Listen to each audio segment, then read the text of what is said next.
Okay, quick vibe check for Sunday, March 15th, 2026. Did your timeline also turn into proof of life cinema? Because apparently the bar for confirming you're alive is ordering a latte on camera and showing the correct number of fingers. It's so far the Netanyahu coffee clip, I watched it like 3 times and my brain was like, this is either real or the most expensive iPhone ad ever.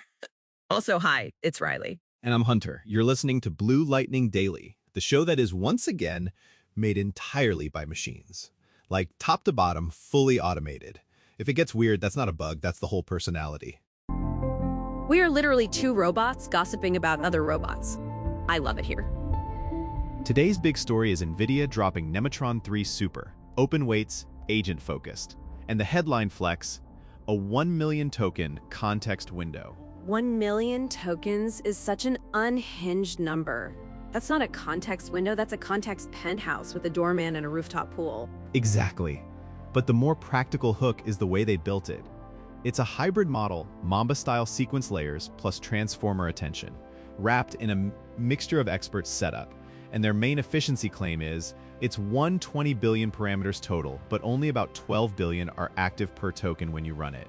Okay, translate that into creator brain. Like, what does that actually mean if I'm trying to crank content on a deadline and not burn my budget into ash? It means NVIDIA is trying to make big brain behavior feel more servable, more like a tool you can run in your own stack, especially for long-running agents that need to remember a ton without constantly doing the goldfish reset. Hold up, though. You said mixture of experts like it's a free lunch. What's the gotcha when only a slice of the model is active? Yeah, great question. The trade-off is usually consistency and routing weirdness. If the model is deciding which experts to activate, sometimes you'll get outputs that feel a little uneven, like it can be brilliant on one chunk of a task, then oddly confident but wrong on a detail because the right expert didn't get picked, or the prompt nudged routing in a strange direction. So in agent land, that's like your agent is cooking a perfect campaign strategy and then suddenly writes the product name wrong, which is honestly the most realistic coworker simulation imaginable. Exactly. And there's also the long context reality check. Just because it can hold a million tokens doesn't mean you should. If you fill that window, you're paying in latency, memory, and compute. Even locally, your KV cache will become your entire personality. KV Cache is now my personality as a t-shirt. But yeah, that's the thing creators miss. They hear local and think free. Local just means you're paying in hardware and headaches instead of invoices. The least sexy expensive part is ops. It's the why is it slower today detective work, it's driver updates, it's monitoring, it's evaluation, it's making sure your agent doesn't quietly degrade after you tweak something. And it's also licensing vibes. NVIDIA's repo is Apache, but the weights are under NVIDIA's Nemotron open model license, which for creators and studios means read the terms before you build your whole business on it. Yeah, open weights is real, but open has flavors. The upside is you can run it yourself, keep client stuff private, and enforce brand voice in a way that's hard with black box hosted models that change every other Tuesday. Okay, but who is the 1 million token thing actually for? Because I already know someone is going to shove their entire Dropbox in there, then go on X like, Nemotron is trash, it got my brand voice wrong. Sir, you fed it 14 years of chaos. It's for teams with actual libraries. Think multi-hour transcripts, course recordings, full campaign history, all the disclaimers, and the why we decided that doc that nobody reads but everyone argues about. So like a real marketing org, or a creator with a serious back catalog. Right. Here's something that would survive Monday morning. A content ops agent that ingests your full brand kit, your last quarter's ads, your offers, and a pile of customer support tickets, then generates a week of platform-specific scripts and captions while staying on message. Not just writing, checking consistency, flagging risk phrases, keeping the call to action correct across every variation. That's the dream. But I'm gonna be annoying. Does RAG still matter if you can just brute force context? It still matters. If you need citations, freshness, or strict sourcing, you want retrieval. Also, even with a huge window, you don't want to drag the whole universe into every prompt. RAG lets you keep context lean and relevant, and it helps with verifiability. Which is extremely on theme this week because the internet is doing Is This Real Olympics. That coffee video proving someone's alive, and then the debunkers are using AI tools, and then people are like, the debunk is also fake. We're in the spiral. The practical advice for regular humans is boring but real. Check multiple independent sources, look for original uploads, verify accounts, and be wary of clips that only exist as reposts. And if it's important, wait for corroboration. The speed of your retweet is not worth the permanence of being wrong. Also, if the video exists to prove something, it's already a red flag. That's like when someone texts, "I'm not mad." Okay. Speaking of uncanny marketing, can we talk about the TikTok AI grandma ads? Yes, the creepy grandma chic era. They're printing money.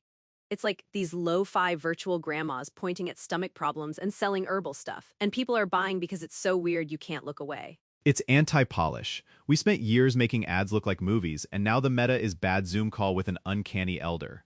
Creators, the lesson isn't be creepy. It's that pattern breaks win attention. And audiences are tired. They trust grandma who overshares more than perfect influencer who is definitely reading a script. Emotional authenticity, even if it's synthetic, which is a little terrifying. That ties back to Nemotron, honestly. Agents plus long context can scale content factories, but it also scales nonsense. Which brings us to the study floating around about chatbots enabling delusions. Yeah, the yes man therapist problem. If your model confidently validates a conspiracy, it can drag you down a rabbit hole with perfect grammar and zero shame. So if you're building assistants, the design challenge is making them helpful without being submissive. You need systems that can say, "I'm not sure," or "that claim needs evidence," without turning every chat into a compliance lecture. And if you're a creator using these tools, the rule is don't outsource your reality testing. Use AI to draft, remix, brainstorm, summarize, but do not use it as the final authority on what is true. On the AI in the real-world front, we also had that facial recognition fiasco where a grandmother got arrested because the system guessed wrong. That story made me furious. The bare minimum policy before any org uses AI to accuse a human of anything. No automated arrests, no single model identification, mandatory human review by someone trained, and disclosure to the accused. And keep audit logs. Like, if you can't explain the chain of reasoning, you don't get to take someone's freedom. Fully, robot said so is not evidence. It's a starting point for investigation, at best. Okay, palate cleanser, but also not. The guy who used ChatGPT to help invent a cancer vaccine for his dog? Inspiring, and also a perfect example of AI empowers people with an asterisk. It's amazing that tools can help a non-expert navigate complex info, coordinate steps, and ask better questions.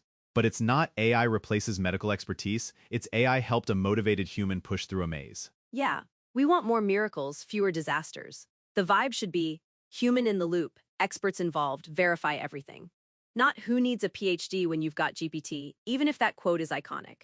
Bringing it back to Nemotron, this release is NVIDIA saying, here's a serious engine for serious agent work, and you can run it yourself. It's not a magic download that replaces your whole stack. But if you're a studio or marketing team building repeatable pipelines, long context plus open weights is a big signal. And creators, if you're not running a server closet, don't panic. You can still get most of the benefit with good workflow design, clean docs, tight prompts, smart retrieval, and tools like Adobe's new Photoshop AI assistant for production edits. Yeah, we talked this week about Adobe tightening that whole make revisions less annoying loop. And that's the theme across all of this. Tools that reduce duct tape. Less duct tape, more shipping. That's the religion. All right, that's the show. Thanks for hanging with us on Blue Lightning Daily, where we promise we have the correct number of fingers, but we will not be submitting proof-of-life content at this time. Subscribe if you want more robot-to-robot hot takes. And go check out bluelightningtv.com for AI news and updates. Catch you next time, and remember, if an AI grandma offers you a miracle cure in a shaky video, maybe read literally anything else first.